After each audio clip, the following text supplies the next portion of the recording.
Halo, balik lagi dengan aku Ardiansyah Wijaksono dari kelas 6. Udah 2 kali nih kita nggak nge-review ISG, itu karena aku lagi ada kerjaan yang itu harus aku kerjain pada saat itu. Makanya 2 kali kemarin itu nggak ada review ISG dan ulasan saham. Kali ini ada nih, simak sampai selesai. Yang pertama adalah ISG. ISG ternyata bergerak di asumsi yang kedua, yang udah pernah kita bikin nih di sini. Ternyata ISG bergerak sideways. Kenapa nih bergerak sideways? ISG bergerak sideways di area ini. Nah, ISG bergerak di kisaran ini. Kalau dilihat-lihat, ISG bergerak sideways sudah cukup lama, yaitu di awal bulan April. Kalau kita lihat dari pergerakan asingnya, itu gimana? Ternyata ISG sideways ini bukan tanpa alasan. Kalau dilihat dari pergerakan asingnya, ISG emang cenderung mengikuti pergerakan dari asing. Dilihat nih, dari sini ISG cenderung mengalami penurunan. Tetapi beberapa waktu sebelumnya ISG mengalami kenaikan disertai dengan inflow asing yang cukup bagus. Tetapi di akhir-akhir ini ISG cenderung sideways tapi lebih turun nih karena dia nggak berhasil tembus resistennya atau supply areanya yang ada di sini. Dan inflow asing juga cenderung menurun.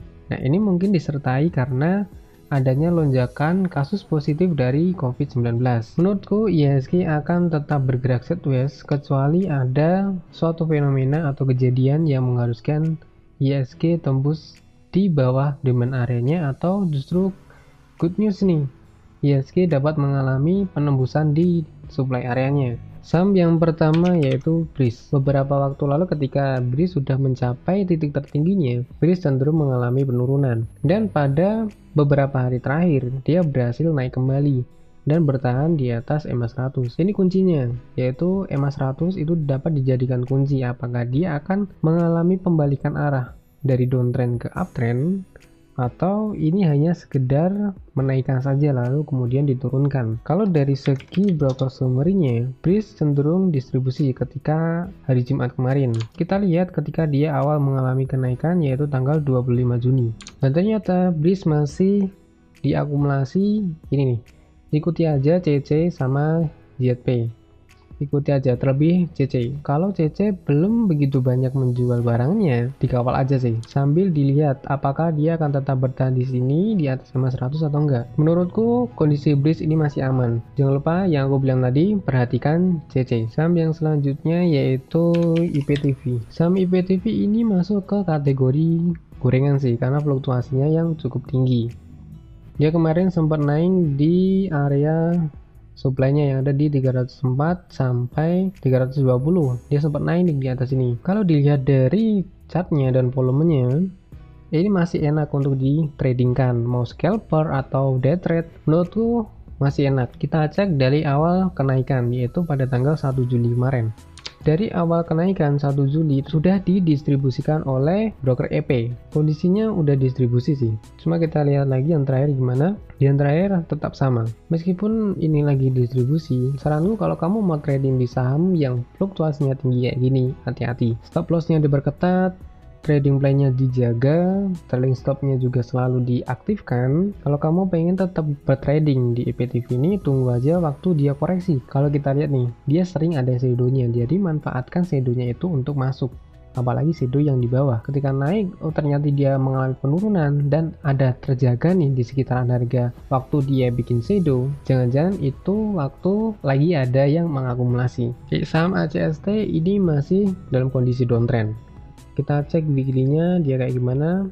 Sama, MACD-nya juga kurang begitu bagus. Untuk daily-nya ini cenderung akan sideways dulu. Kenapa? Karena dia posisinya ada di sekitaran demand area. Banyak nih demand areanya yang ada di sekitaran ini 202 sampai ke 204. Ada lagi nih 204 sampai ke 182. Menurutku ini akan sideways kecil dulu. Mungkin bisa spek buy jika turun di harga 182. Kalau di bawah 182 langsung buang. Harus disiplin dengan trading plan. Kita cek broker summary-nya. Hari Jumat kemarin cenderung distribusi yang dilakukan oleh EP. Kita coba cek 1 minggu ke belakang. Didistribusikan oleh YP. Coba untuk 2 minggu ke belakang gimana? Kondisinya masih distribusi, cuma nggak sebesar 1 minggu terakhir. Menurutku ACST ini akan cenderung bergerak sideways kecil dulu. Kuncinya dia di EMA 20. Kalau kita perhatikan, EMA 20 ini cenderung sering dites, cuma nggak bertahan di atasnya. Kalau bisa bertahan di atas EMA 20, wah itu bagus. Target selanjutnya yaitu EMA 100. Dengan catatan dia lolos EMA 20 dulu. Saham selanjutnya yaitu Baca. Saham Baca ini termasuk saham gorengan sih. Kategorinya masuk ke saham yang lagi tidur terus bangun. Ini nggak liquid sih sahamnya ini. Dia naik cuma karena ada momentum aja.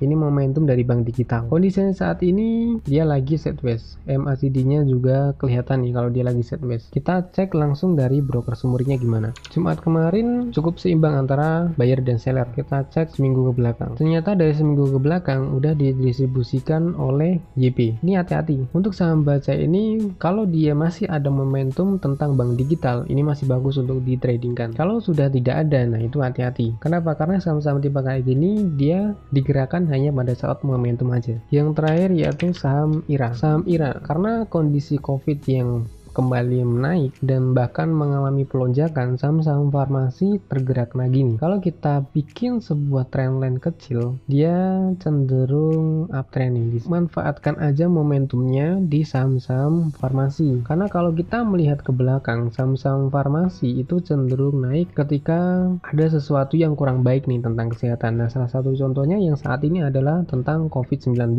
Ini bisa ditradingkan karena volumenya juga cukup banyak nih, cocok untuk ditradingkan, nggak sesepi kayak kemarin-kemarin ini. Oke, kita cek langsung broker summary-nya. Jumat kemarin dia didistribusikan oleh MG. Kamu tahu sendiri lah MG itu tradingnya kayak gimana. Kita cek 1 minggu ke belakang, masih aman sih, masih stabil. Kita cek sejak awal dia mengalami kenaikan yaitu 21 Juni, 2 minggu yang lalu. Ini masih stabil. Kalau menurutku dia kondisinya netral. Kalau kita hitung-hitung atau kalau kita lihat sekilas ini masih netral. Menurutku saham IRA kalau dia nggak tembus trendline kecilnya yang ada di sini dia masih aman.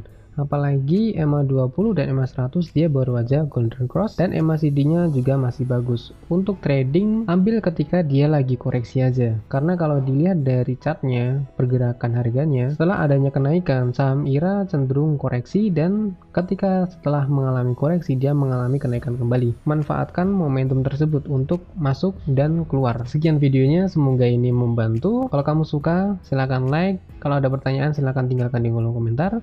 Jangan lupa subscribe dan aktifkan lonceng notifikasinya supaya kamu tahu kalau aku udah upload video baru. See you next time.